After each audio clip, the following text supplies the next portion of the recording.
Okay, I want to offer a kind of comment on what you just heard, but first make a comment on the Krugman quotation, which output per hour is the only thing that matters in the long run. Well, hours matter as well. If nobody's working, how does it matter what the output per hour is?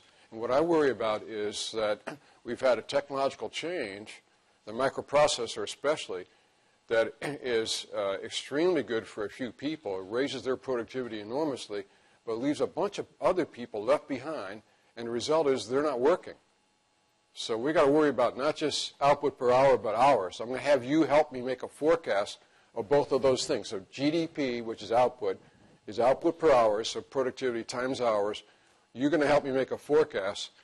The growth rate of GDP is the growth rate of productivity plus the growth rate of hours. So we have to make a forecast for each of those.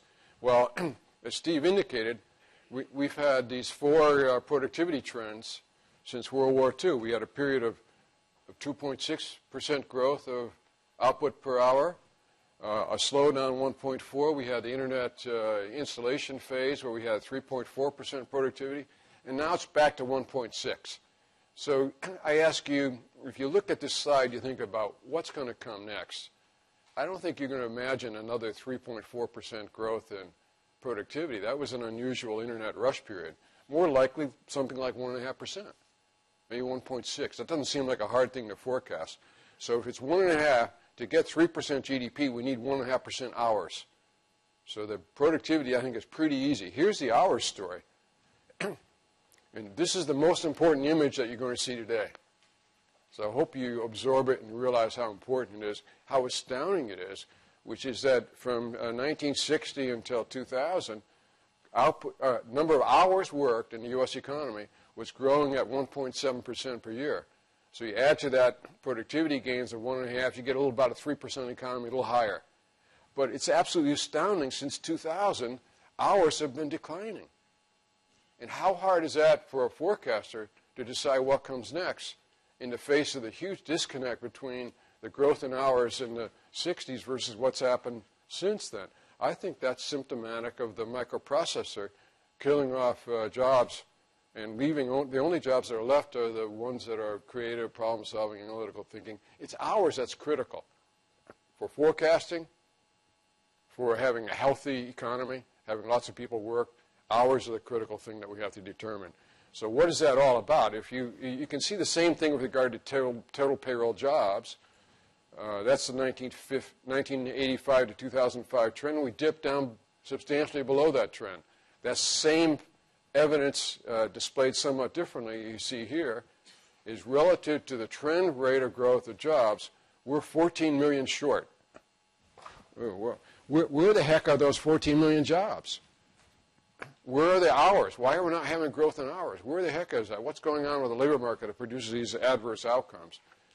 And a critical clue is that we've had weak or non-existent recoveries the last three recessions. It's not just this one. The last three have been weak. So here's a typical cycle from cycle peak. These are payroll jobs, cycle peak. To the right, we're moving into the expansion months.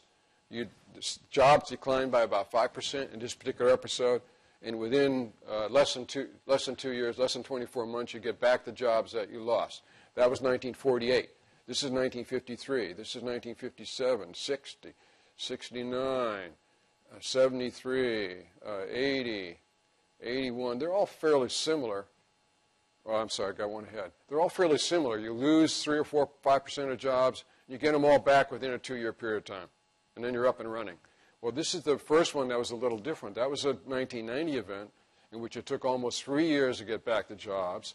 This is the 2000 downturn in which it took 4 years to get back the jobs. And this is where we are now. It looks like in the middle of next year we're going to get back to the jobs that we had before.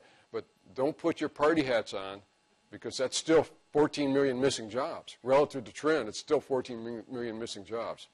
So the clue is, when we look for an explanation of the weakness in the job market, the clue is the last three recoveries have had the same problem. And here's our take on this, focusing on manufacturing. This is jobs in manufacturing, and the story in manufacturing is V, V, V, V, V. Every one of these cycles, you lose a couple million jobs, and you get them back. You get first stroke of the V, second stroke of the V. V, V, V. The first one that was a little different was in 1990, in which manufacturing had a kind of U. We didn't really get those jobs back until the internet rush. And then we had this terrible L. We lost 3 million jobs, and we didn't get any back. That's permanent displacements. So it's fairly easy to wait around until you get recalled. But if you're a permanently displaced worker, you've got to change skills, change locations, and probably most of all change aspirations. And finding jobs for permanently displaced workers is a heck of a hard thing to do, not amenable to fiscal or monetary policy. And this time, we're getting some of the jobs back in manufacturing, but that's mostly durables, mostly automobiles. So the critical thing is that we had a positive secular trend followed by a negative secular trend.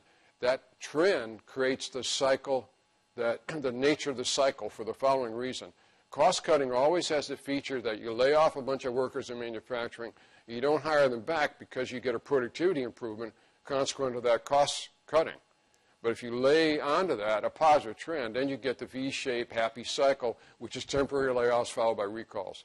But if you take the cost-cutting lazy V and you add to that the negative trend, that's the situation where we're in, where we're getting permanent displacements rather than temporary layoffs followed by recalls. Our view is we have a record number of permanent displacements. And the big problem isn't just in manufacturing, it's outside. Now, a little bit of note, this bottom image, Southern California is very familiar with, because when we lost all those aerospace jobs, they didn't come back. So there were no recalls that recalled all those workers. And in a way, you're going to hear from William, is that we have yet to recover from the loss of aerospace jobs in the region. This is also an image of Santa Clara County in 2000, in which there was a tremendous job loss, and none of those have come back. So Santa Clara County, in terms of jobs, has still been struggling. And now it's the inland counties of California, in which all that construction activities that were so important, those are permanently displaced workers. And it creates a huge problem for the nation to have so many permanently displaced workers. The reason is we're undergoing these two structural adjustments. One is from industrial to post-industrial economy. The other is from spending society to a saving society. Those structural adjustments are destroying the assets that are driving wealth and creating new needs for new assets. And most fundamentally, we have very intense competition for U.S. jobs. We've had for a long time competition from low-wage foreigners.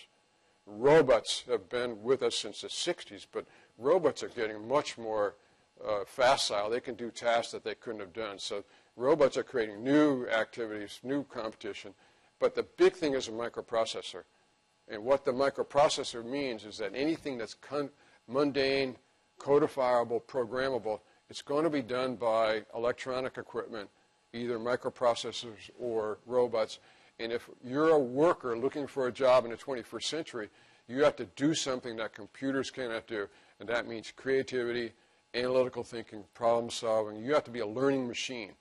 Computers are not learning. They're carrying out the tasks that were programmed into it. We need workforce development. The fundamental problem, we're losing track of the reality of that we have a disease in this country that's not treated by fiscal and monetary policy. It's very deep. We need to target a decade or two from now, make sure that we have the workforce that's suited to the 21st century.